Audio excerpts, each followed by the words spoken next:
Hi everyone, I am Janvi Pawar. Welcome back to my YouTube channel. Or if you guys are new over here, then welcome to my YouTube channel.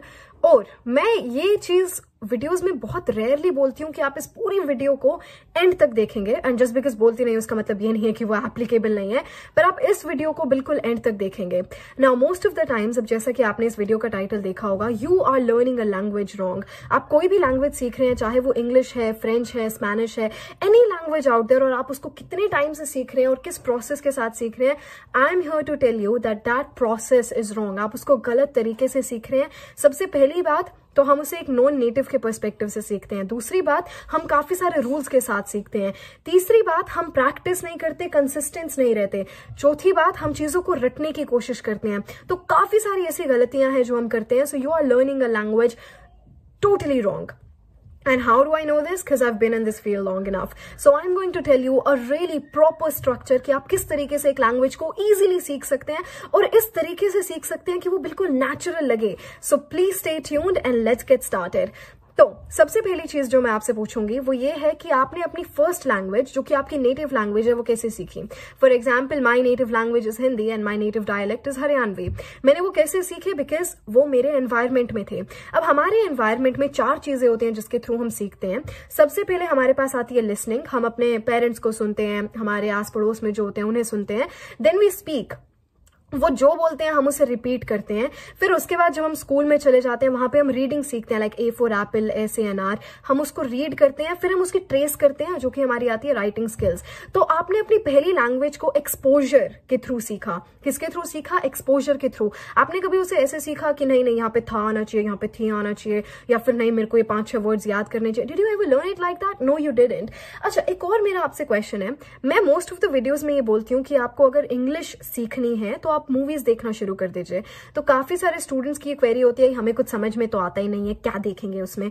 तो जब आपने अपनी native language सीखी थी या फिर जब आप उसके प्रोसेस में थे, तब आपने कभी भी उसकी कार्टून्स वगैरह देखे, मूवीज वगैरह देखी, तो आपको सारे वर्ड समझ में आते थे, पूरी वोकैबुलरी समझ में आती थी, या फिर आपको सिर्फ एक कॉन्टेक्स्ट समझ में आता था? See, if you understanding me right now, that means you know basic English. तो बेसिक किसी भी लैंग्वेज को जानने के लिए आपने शुरू में 6-7 क्लासेस ली.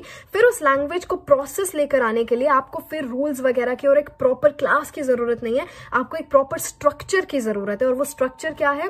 अब स्ट्रक्चर में सबसे पहली चीज है हमारे पास, जो कि मैंने आपको थोड़ी देर पहले भी बताई थी.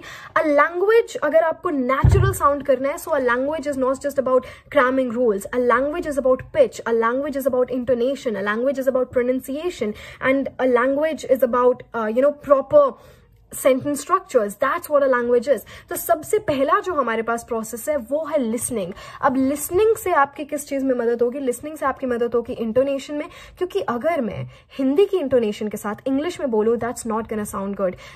अगर मैं इंग्लिश की इंटोनेशन के साथ हिंदी में बोलूं, वो भी अच्छा नहीं लगेगा. इंटोनेशन क्या होता है? जो हमारी पिच होती है. कभी हम हाई लेवल पे बोलते हैं, कभी लो लेवल पे बोलते हैं, कभी हम गुस्से में बोलते हैं. So that kind of pitch. कभी हमें पता है कि किस वर्ड को कितना स्ट्रेस करना है, आर को हमें इसमें कैसे बोलना है, वो प्रोनाउंसिएशन का पार्ट है. तो ये सारी चीजें, ये जो लैंग्वेज का एक नेचुरल फ्लो होता है, ये आपको किससे लगेगा? लिसनिंग से.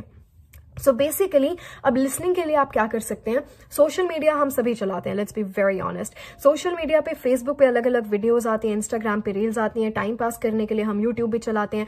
यूट्यूब पे हम क्या देखते हैं? कभी किसी का इंटरव्यू देख रहे हैं, कभी कुछ नॉलेज वाली चीज हम थोड़ी कम देखते हैं. एंड उस अदर देन दैट हम OTT प्लेटफॉर्म्स पे भी मूवीज और सीरीज वगैरह देखते हैं. But now for the next 2 to 3 months, please force your self कि आप उन सारी चीजों को इंग्लिश में सुने. किस में सुने? इंग्लिश में सुने. अब उससे आपको क्या होगा? आप जितना उसे सुनेंगे बार बार बार बार बार बार, वो उतने आपके सबकॉन्शियस में फिट होती जाएंगी, और वो जिस तरीके से फिट होंगी आप उसको सेम तरीके से बोलने लगेंगे. जैसे आपने अपनी पहली लैंग्वेज सीखी, आपने जितना चीजों को बार बार बार बार सुना, आपने उतने उन्हें रिपीट करना शुरू कर दिया. और लिसनिंग से आपका जो लैंग्वेज का फ्लो होगा वो भी परफेक्ट होगा, बिकॉज हिंदी का लैंग्वेज फ्लो और इंग्लिश का language flow both are very different. So do that. Next जो चीज आती है हमारे पास, नेक्स्ट चीज है हमारे पास रीडिंग. अब रीडिंग से क्या आएगी आपके पास? रीडिंग से सबसे पहली चीज आपके पास आएगी वोकैबुलरी.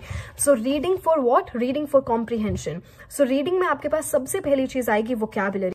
उसके साथ साथ आएगी आपके पास ग्रामर रूल्स। अब मोस्ट ऑफ द वीडियोज में मैं ये हमेशा ही कहती हूँ कि मैं ग्रामर पे ज्यादा फोकस नहीं करती, जो कि मैंने शुरू में वीडियो में भी कहा था, पर ग्रामर के कौन से रूल्स, एक आइडेंटिफिकेशन होना ग्रामर की जरूरी है। आपको पता होना चाहिए कि कब हम किस कॉन्टेक्स्ट में पास्ट की बात कर रहे हैं, कब प्रेजेंट की बात कर रहे हैं, कब फ्यूचर की बात कर रहे हैं। तो उसके लिए आपको क्या करनी होगी, रीडिंग करनी होगी। नाउ रीडिंग के लिए you have to take some time out, आपको 20 to 25 मिनट्स निकालने होंगे। And there is going to be another video कि आप बेसिक लेवल पे कौन सी बुक्स पढ़ सकते हैं, इंटरमीडिएट पे कौन सी, एडवांस पे कौन सी। पर अभी आपका जो भी लेवल है आप उस लेवल की बुक्स पढ़िए। फॉर एग्जाम्पल अगर बिगिनर है तो नॉवेल्स पे जाइए, चिल्ड्रन नॉवेल्स। अगर थोड़ा सा बढ़िया है आपका इंटरमीडिएट टाइप तो फिर आप नॉर्मल बुक्स पे चले जाइए, जो कि सेल्फ हेल्प की होती है, सेल्फ ग्रोथ की होती है।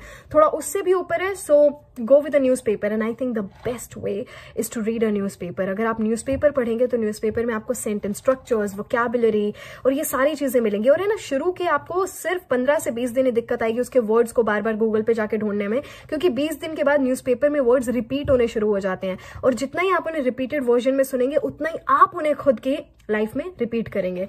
Next we have writing. अब राइटिंग किस चीज के लिए जरूरी है? मुझे पता है कि कम्युनिकेशन स्किल्स में राइटिंग की क्या जरूरत है।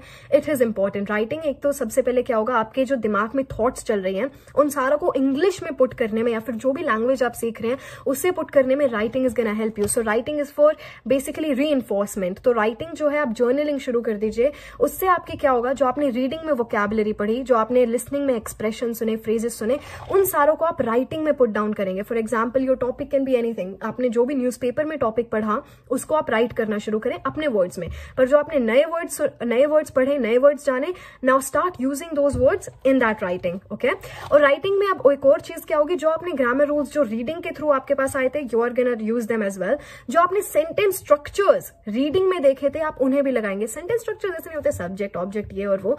मेरी डेफिनेशन सेंटेंस स्ट्रक्चर की is a bit different. For example मैंने बोला कि I would have gone there, मतलब मैं वहां जा सकती थी, तो मैं इसको किसी और वे में भी यूज कर सकती हूँ। For example he would have gone there, और he would have played, he would have swam, so anything. तो मैं अलग अलग वर्ड्स के साथ उसे पुट करती हूँ। So you have sentence structures, आप उसे अलग अलग कॉन्टेक्स्ट में पुट करेंगे in your writing. After that let's focus on one single thing, I mean in सारी चीजों के बाद, that is speaking. Now speaking is extremely important. अब काफी सारे क्या सोचते हैं कि पहले 1-1.5 हफ्ता है ना, राइटिंग कर लेते हैं, लिसनिंग कर लेते हैं और रीडिंग कर लेते हैं, फिर स्पीकिंग पर आएंगे। That is incorrect, that is wrong. Day one से आपको स्पीकिंग करनी शुरू करनी होगी। आपने जो लिसनिंग में सुना, आपने अगर 5 मिनट सुना तो 5 मिनट में जो जो डायलॉग्स आपको ध्यान है, स्टार्ट मिमिकिंग दोस, जो भी था स्टार्ट मिमिकिंग। सो डे 1 से आप स्पीकिंग करेंगे। अब मुझे पता है आप लोग बोलेंगे कि स्पीकिंग करने के लिए कोई तो है नहीं। सो स्पीकिंग करने के लिए you have yourself. How do you have yourself? Do you think? You do. अब आपने काफी सारी वीडियोस देखी होंगी, how to stop thinking in your native language, English में कैसे सोचें, या फिर जो लैंग्वेज आप सीख रहे हैं उसमें कैसे सोचें। मेरी भी ऐसी वीडियोस हैं, you guys can go and watch them. पर एक सिंपल सा कंक्लूजन ये है कि आपको शुरू में अपने आप को फोर्स करना पड़ेगा। जो आपने रीडिंग में सीखा, जो आपने लिसनिंग में सीखा, जो आपने राइटिंग में लिखा, you have to gather those things and you have to force yourself to think in English.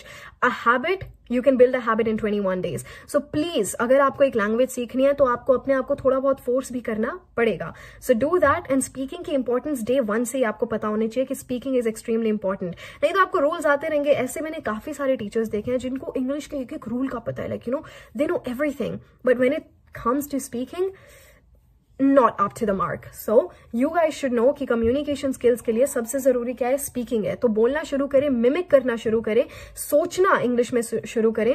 और ये नहीं कि गलत है, सही है, नो, सोचना शुरू करें. बस मोनोलॉग करें. मोनोलॉग क्या होता है? जो आप खुद से बात करते हैं. मतलब कि मोनोलॉग एक स्पीच, डायलॉग नहीं होता, मोनोलॉग खुद से, अकेला इंसान. So when you are travelling तब, when you are going somewhere तब, या फिर जब आपके पास फ्री टाइम है तब. सो गिव अ मोनोलॉग, और फ्री टाइम में आप कुछ लिसनिंग कर सकते हैं, podcast, interviews. So basically whatever you guys are gonna do in the next upcoming month, आप वो इस स्ट्रक्चर के साथ करेंगे. So this is the proper structure to learn a language. और बिल्कुल naturally एक लैंग्वेज को आने के लिए this is the structure one can follow. क्योंकि आपने जिस तरीके से अपनी नेटिव लैंग्वेज एक नेचुरल तरीके से सीखी, ऐसे ही आप इंग्लिश या फिर कोई और दूसरी लैंग्वेज भी आप बिल्कुल एक नेचुरल तरीके से सीखेंगे, ताकि वो नेचुरल साउंड करे. और ये नहीं है कि पहले इंडियन स्पीकर्स को सुन लिया, फिर इस स्पीकर को सुन लिया, नहीं, डायरेक्ट नेटिव स्पीकर से शुरू करो.